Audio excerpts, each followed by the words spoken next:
最近廣州荔灣區叔叔拉咗個外賣平台配送點站長負責人，以涉嫌重大事故責任罪刑事拘留，係廣州首例對站長因騎手交通事故而溯源追責嘅案例。交警喺騎手死亡嘅事故調查中查出，呢一個配送點多名騎手應該叫鬼火少年，長期存在駕駛無牌電動車、闖紅燈、逆行、非法改裝等5毒俱全一系列交通違法行為未處理，整個站點幾乎就係一支違章軍團，唔可以叫配送站啦，應該係叫違章窩點啦。以前大家都會覺得騎手違章都係個人問題嘅啫，佢藝高人膽大，用坤哥嘅説話嚟形容呢一種飛檐走壁嘅新手，淪落到去妙瓦底園區都可以行返出嚟。但係今次廣州公安要求通過源頭追責，嗰啲對騎手非法改裝車輛視若無睹、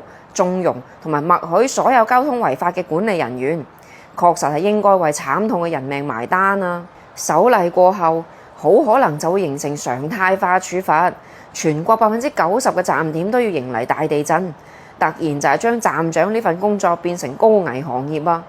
坤哥話：以後呢個站長出返嚟呢，話自己為社團踎過監，至少都俾返個坐館我早做啦。我話唔好意思喎，刑滿釋放人員平台唔要㗎，所以錢呢就係平台賺嘅，罪呢就係站長孭嘅，而條命呢就係騎手冇嘅。對於叔叔源頭追責嘅行為，我舉雙手雙腳支持。但係你打老虎嘅時候，攞隻烏蠅拍人哋身上嗰幾隻烏蠅，捉親到貌似係啲蝦毛，替罪羊此時開始具象化。呢一隻鑊，站長一個人孭唔孭得喐啊？我成日訂外賣，尤其係黑金會員1對1急送，經常落完單屙完篤屎就送到啦。我打開地圖平台睇下個距離，假如真係按照電動車國標25碼嘅速度，加埋取餐，根本就送唔到。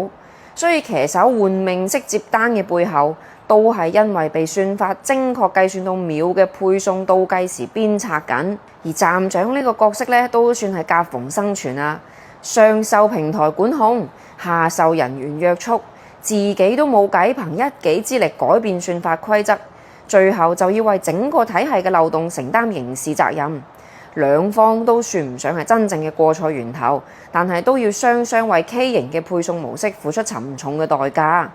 而我哋真係希望睇到嘅係倒逼行業改變，追責案例背後係咪能夠有實打實嘅行業整改信號呢？聽講今次之後呢，嗰啲平台已經要求所有站長出嚟簽生死狀，騎手一旦出事，追究站長刑事責任。而制定算法規則嘅平台依然都係美美隱身，所以今次打落嚟嘅50大板，到底係打到真正嘅責任源頭啊，還是係一線孭鑊俠嘅最後一聲嘆息呢？關注我，愛江律師，你會幸福㗎。